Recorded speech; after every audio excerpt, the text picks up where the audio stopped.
You should be headed towards an island off the northern coast. The terrain's pretty rough, so be careful. The island has another island attached to it. Yes, it has several, actually. How irritating. What?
What the?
Hello, 1K.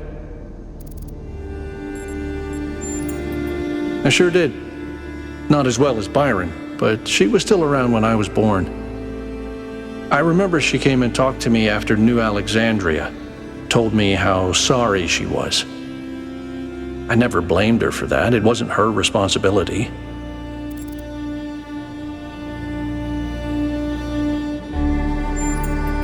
A lot busier than it is now.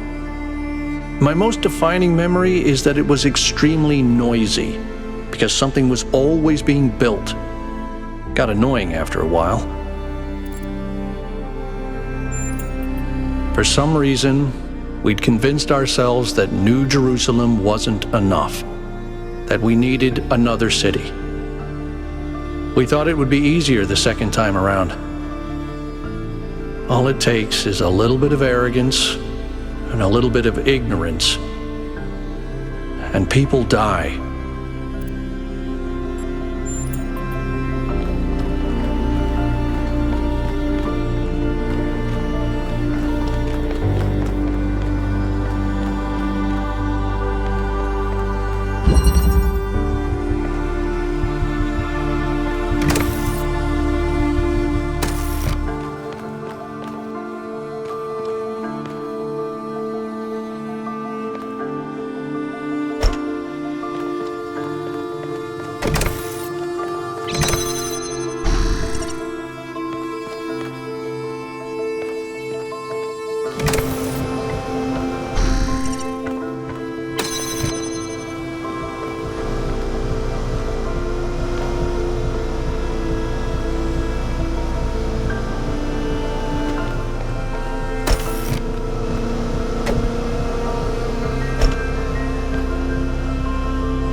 Any further insights on the particle clouds, Melville?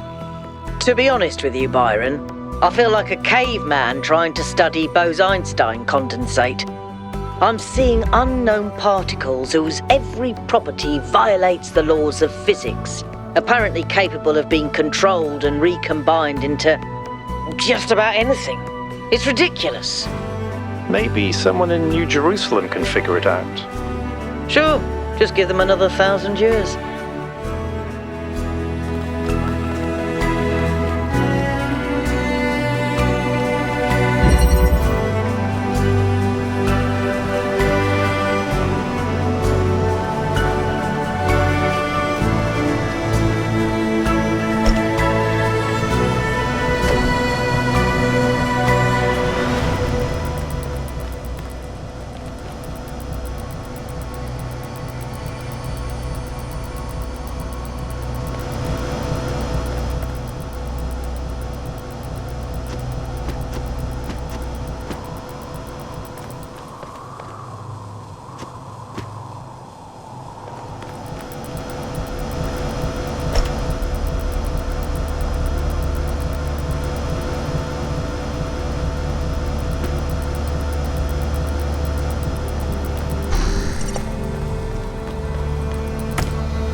clouds continue to be exactly the same.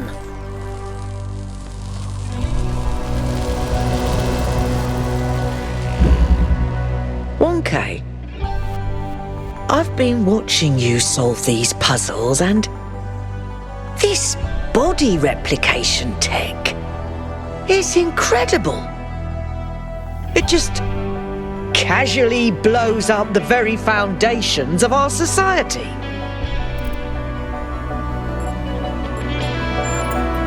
Do you have any idea how hard it is to make more of us? We're not like a toaster. You don't just weld together a couple of wires and a motherboard and call it a day. Not to mention how hard it is to even find some of the materials. And this thing just, poof, new human.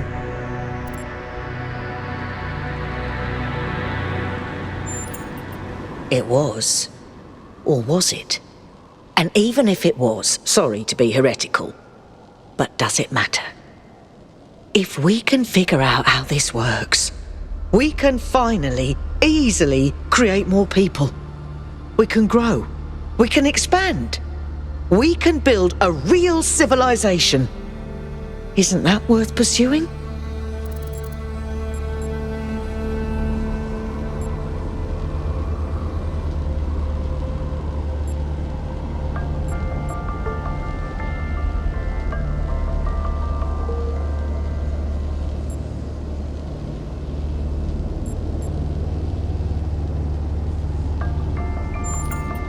The mayor seems to think so.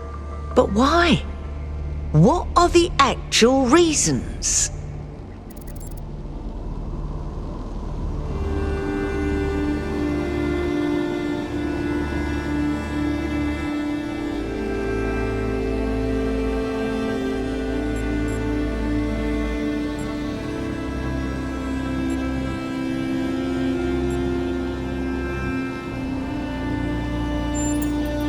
Wasn't the whole point of the simulation to teach us to think for ourselves? The founder may have been the first, but so what? That doesn't automatically make her right. Assuming that that's even what she wanted, which I'm really starting to doubt.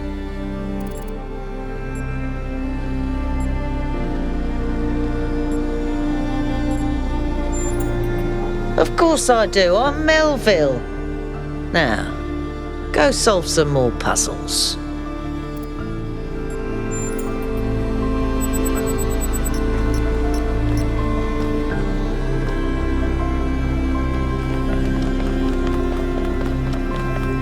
This body replication technology is proof of just how vital this expedition is.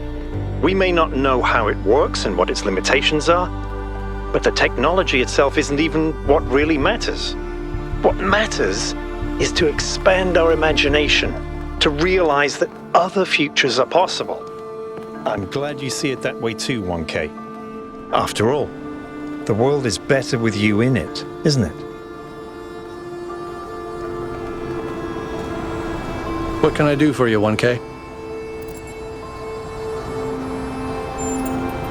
It seems like something that could very quickly get out of control. You know that saying about good intentions?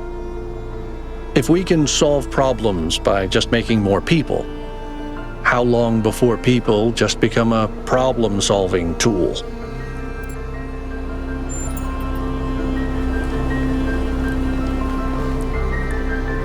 Hey, 1K.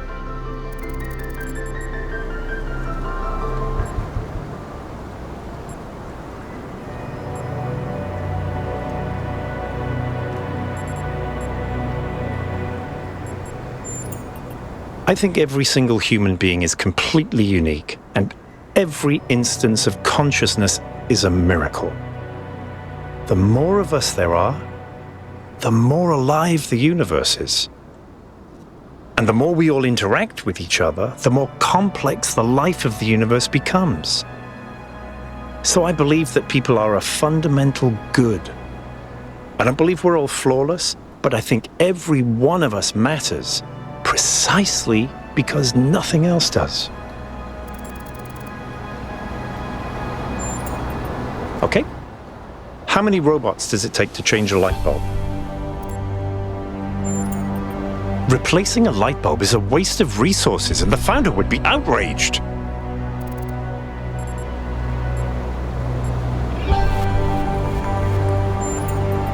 You know, Herman had the same reaction.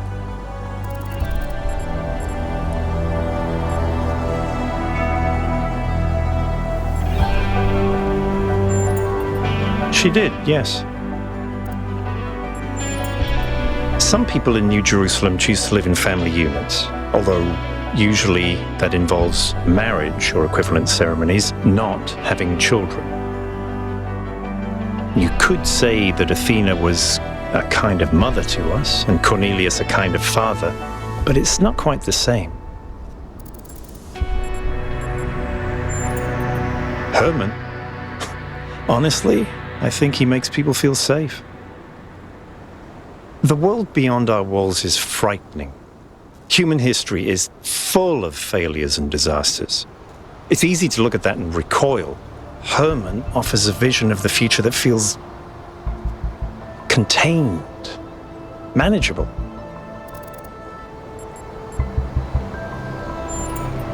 Precisely. Our curiosity, our creativity, our ability to grow, everything that made us who we are. To me, that's not worth it.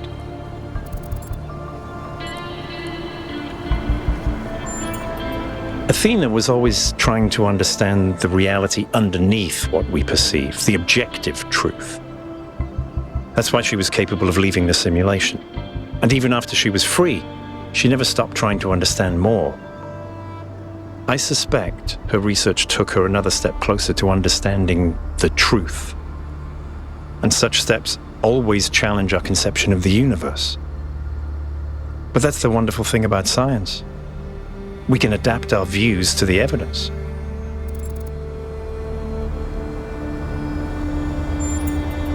Could be? Yes, of course.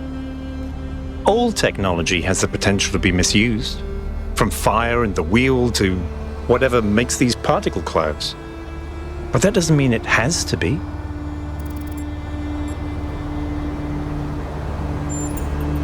In the principle of it, no. It's not just that I believe humanity is fundamentally good, although I do. It's that I think sentience is the foundation of everything else. What's the point of stars and galaxies, of hills and forests, without someone to perceive them?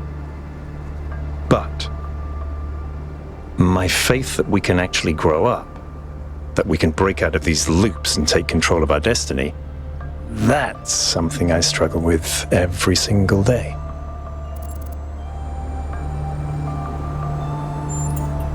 Because they refused to grow up. They refused to take control of their lives. They let bureaucrats and financiers determine their destiny, and those people could not think beyond themselves, beyond the tiny, insignificant moment they were trapped in. Their technology could have saved them, but what really failed them was their imagination.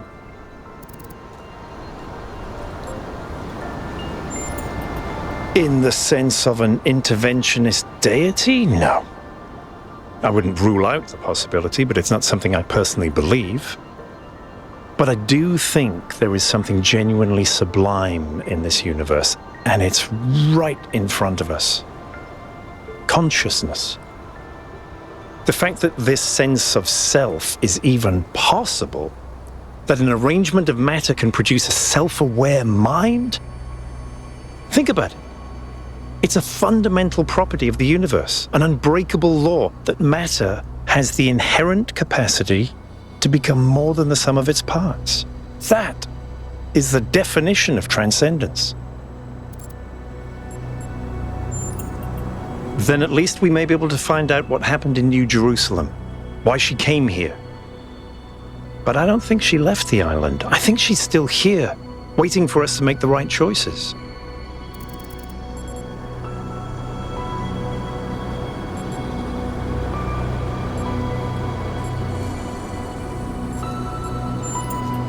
It would be nice if something good happened for once, wouldn't it?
Yes?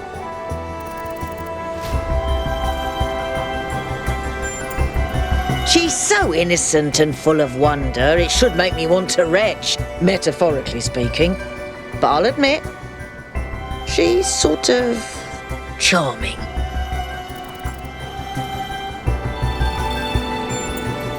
As far as I can tell, anything, which is insane. I used to think it was the only safe way forward. Keep things simple and under control. Now I'm not so sure that ever made sense. The data stream overloads. Yes, they could. There are safeguards to prevent that from happening, but these aren't exactly carefully controlled circumstances. It's hard to predict. Our brains are absurdly complicated, which is why it's so hard to make more of us.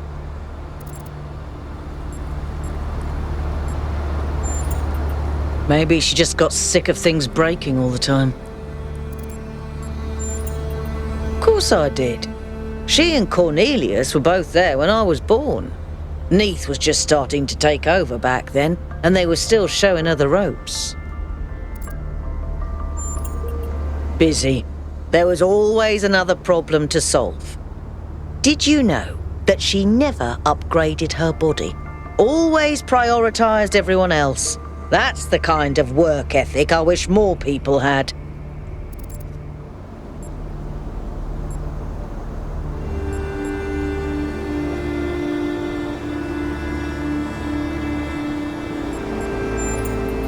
You seem to be a hard worker yourself. I like that.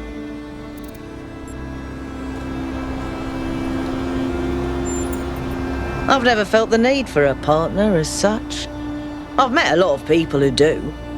Athena and Cornelius, Atal and Damien, Sarabai and Hypatia.